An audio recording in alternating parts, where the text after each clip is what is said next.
台北地方法院昨审理金华城案件，前台北市副市长现任的高雄市副市长林钦明有出庭作证。后来，民众党前主席郭文泰的面册就出现一篇文章，质疑讲，这个高雄阿湾2.0本来干来当回5%的用积奖励，高雄市回4倍，达到200%。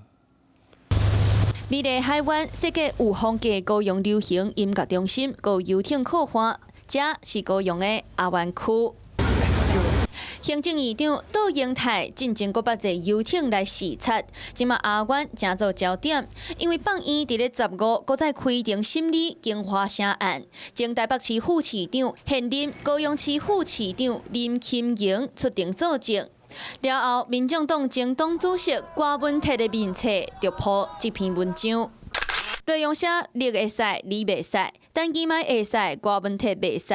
高雄阿湾经无开发计划，不管是营运总部也是企业总部，互20%的用积奖励拢袂使。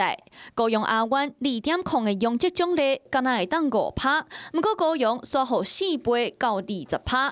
针对破文的内容，继当讲林钦盈嘛亲身来回应。金华城的话，这是单独一个财团的一个小基地1.6，那么他采取了所谓的自创容积，这是依据经察院的这个2023年的原业里面有明确的纠正台北市政府，所以这个是天差地别。林钦盈讲，阿湾2.0是行政院伫咧112年5月核定的重大经建计划，伫咧112年到13年公告实施。高雄阿湾2.0甲金华城案，敢会当放做伙相比？高雄市提图比较法令依据、公益性等等，互民众家己解读。Hello， 我是林明瑞。想要抢先掌握最及时的新闻资讯吗？赶快订阅、按赞、开启小铃铛，锁定我们华视新闻的 YouTube 频道。